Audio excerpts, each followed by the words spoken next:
This is CNN Student News, 10 minutes of international current events for our international audience. I'm Carl Azus. We're glad you're watching. First up this Monday, the United Nations, the United States, and the United Kingdom are all calling for an immediate ceasefire in Yemen. The conflict started last year in the Middle Eastern country between Houthi rebels who drove out Yemen's president last year and the forces that support Yemen's president. Other countries are involved too. Iran supports the Houthi rebels. Saudi Arabia and some other nearby nations support the Yemeni government.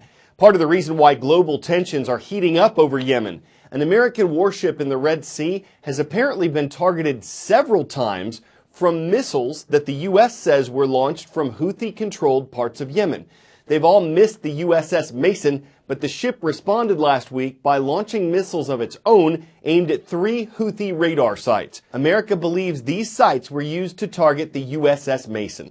Next story. The Iraqi Air Force dropped thousands of leaflets over the Iraqi city of Mosul this weekend. Their message: don't panic, but stay at home, seal up your windows and doors, and avoid the ISIS terrorists who control Mosul. The reason: forces led by Iraq and supported by the U.S. were advancing toward the city. The background: ISIS took over Mosul in 2014. Today, it is ISIS's last stronghold in Iraq. For more than 15 months, Iraqi forces have been getting ready for the battle to take Mosul back. But a CNN correspondent in Iraq says it's likely to be a messy and prolonged fight. In advance of it, witnesses said on Sunday that airstrikes destroyed one of the main bridges leading to Mosul. We're headed to sea now, off the northeastern coast of Australia. There's a system of coral reefs there that's about half the size of the U.S. state of Texas. It's the Great Barrier Reef, and scientists say it's in trouble. One symptom of the reef's problems appears in coral bleaching. This happens when the coral are stressed out. When there are changes in light, nutrients, or temperature, the coral can get rid of their algae and turn white, and it can take years for it to recover. Australia has devoted $2 billion toward improving the reef's health, and there has been some progress, but officials say the reef's recovery will have to speed up to become successful.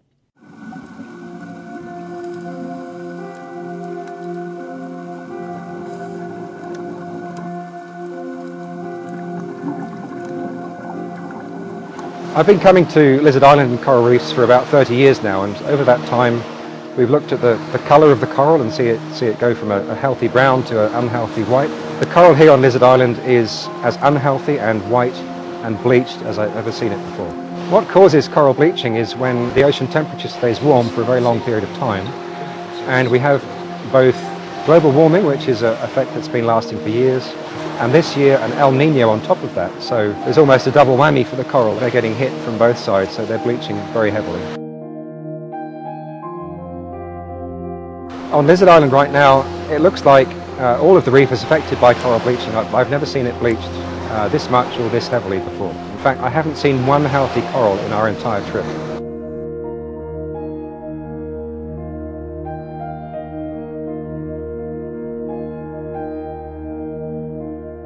One of the things we don't know is how well the reef is going to recover. I'd be surprised if 50% of the coral recovers.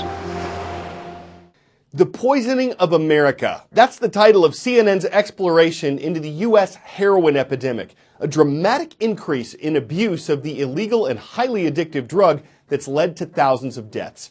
Throughout the week, we're looking at who's affected, what's being done to address the problem, and as you'll see now, how heroin can get into the country. There's a battle along America's southwest border. Every day, drug traffickers try to smuggle mass quantities of heroin and other hard narcotics into the U.S. any way they can. From the air, on land and sea, and even underground, we look at law enforcement's ongoing struggle to stop drugs from crossing our borders. San Ysidro, California is the busiest land port of entry in the nation. More than 2,400 pounds, well over a ton of heroin, was seized in 2015, a 45% increase from the previous year. This is the U.S.-Mexico border. I take a couple of steps over these dots and I'm in Mexico. More than 60,000 cars pass through here every single day, and each one of them has to be inspected for contraband. Of that, 12 to about 15 vehicles are identified as having narcotics within them. That's a very small percentage. However, in these vehicles, there's anywhere from 25 to 75 pounds of heroin. We become somewhat of a de facto mechanic. We are actually pulling the car apart, doors and seats and gas tanks on a daily basis, engine compartments as well. The presumptive test indicating that it is cocaine.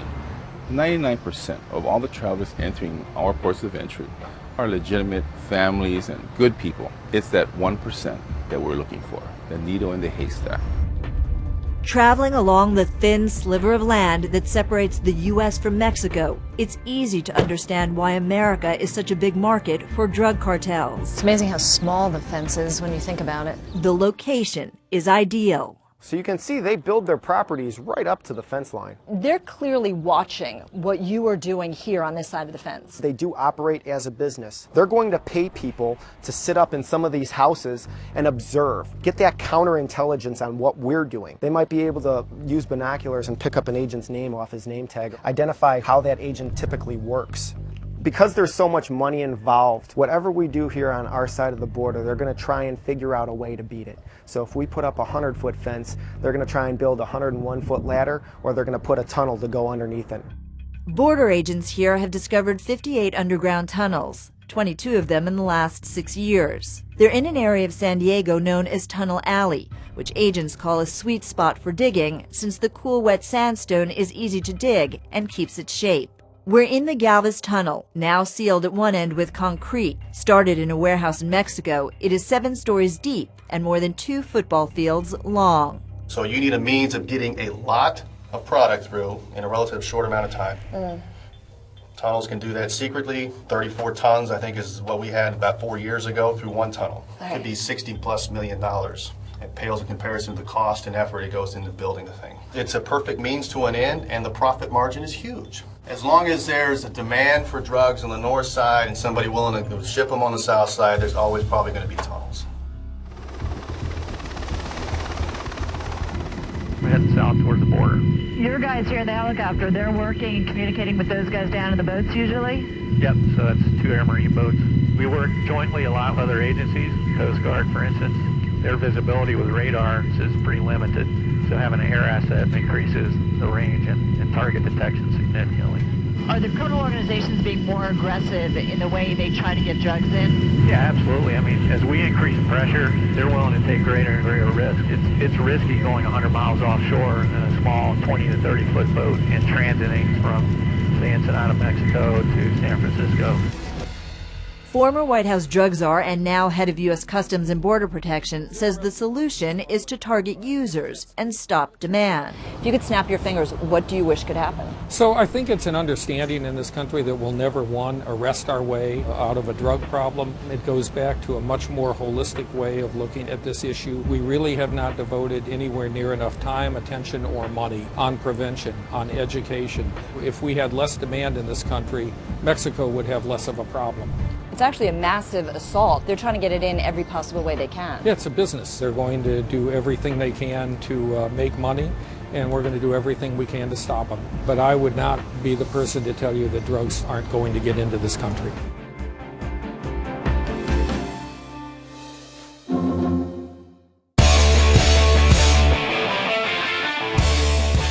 In the U.S. state of Michigan, there are 5 restaurant employees who have a lot in common.